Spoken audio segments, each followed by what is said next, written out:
Dialogue de sainte Catherine de Sienne, deuxième partie, la réforme des pasteurs, chapitre 14. De maints autres vices de ces mauvais prêtres, en particulier de la fréquentation des cabarets, du jeu et du concubinage. Quelle est donc la source de tant de corruption dans leur âme? Leur sensualité. Leur amour-propre a fait de leur sensualité une reine à laquelle ils ont assujetti la pauvre âme comme une esclave.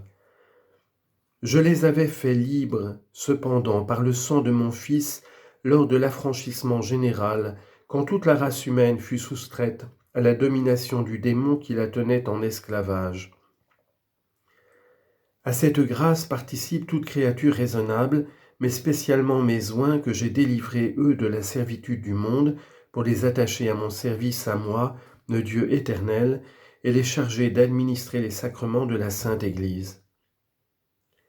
J'ai eu tant de soucis de leur liberté que je n'ai pas voulu ni ne veux encore qu'aucun prince temporel se constitue leur juge. Sais-tu, fille bien-aimée, comment ils me remercient d'un si grand bienfait? Le remerciement consiste à m'outrager sans cesse par tant de crimes de toutes sortes, que la langue ne les pourrait raconter et que tu n'aurais pas la force de les entendre. Je veux cependant t'en dire quelque chose, outre ce que je t'ai déjà conté, pour te fournir un sujet de compassion et de larmes. Ils doivent demeurer à la table de la très sainte croix par le saint désir et s'y nourrir des âmes, pour mon honneur à moi. Toute créature raisonnable doit faire, et combien plus ceux que j'ai élus, pour vous distribuer le corps et le sang du Christ crucifié, mon Fils unique, pour vous donner l'exemple d'une bonne et sainte vie par leurs travaux, et pour faire leur nourriture de vos âmes, par un grand et saint désir de votre salut, à l'exemple de ma vérité. Mais leur table à eux, elle est dans les tavernes. C'est là qu'on les trouve, jurant et parjurant, étalant publiquement leur misère et leurs vices. Ils sont comme des insensés, des hommes sans raison. Leurs vies sont faits d'eux des animaux. Chez eux, action, geste, parole, tout est lascif, et c'est là qu'ils se complaisent. L'office, ils ne le savent plus, ils ne savent plus guère ce que c'est, et si parfois ils le récitent, c'est des lèvres seulement, leur cœur est loin de moi. Ils se conduisent comme des libertins et des fripons. Comme ils ont joué leur âme qu'ils ont engagée au démon, ils jouent maintenant les richesses de l'Église et ses biens temporels, dissipant ainsi ce qu'ils ont reçu par la vertu du sang. En conséquence, les pauvres n'ont plus la part qui leur est due, et l'Église est dépouillée. Elle n'a plus même les objets nécessaires au culte. Ils sont devenus les temples du démon. Comment s'étonner qu'il n'ait plus soin de mon temple? Ces ornements dont ils devraient enrichir le temple et l'Église pour honorer le sang, c'est maintenant aux maisons qu'ils habitent qu'ils les réservent.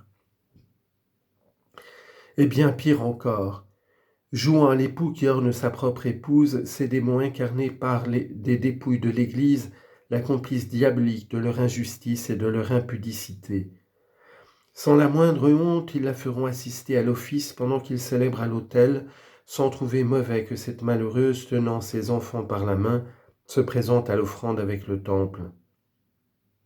Ô démons, plus démons que les démons, si du moins vous aviez quelque souci de ne pas afficher ainsi vos iniquités aux yeux de ceux dont vous avez la charge, en les commettant dans le secret, vous m'offenseriez encore moi, et vous vous perdriez vous-même, mais du moins vous n'entraîneriez pas les autres dans votre ruine par l'étalage de votre vie criminelle.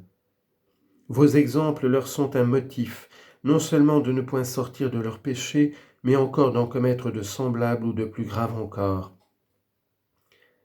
Est-ce là la pureté que j'exige de mon ministre quand il monte à l'autel? Le matin, l'âme souillée dans un corps corrompu, il se lève de la couche où il gisait dans le péché mortel, dans le péché immonde, et il s'en va célébrer. Et c'est là la pureté? Ô tabernacle du démon! Où sont les veilles de la nuit, dans la solennité pieuse de l'office divin? Où la prière assidue et fervente?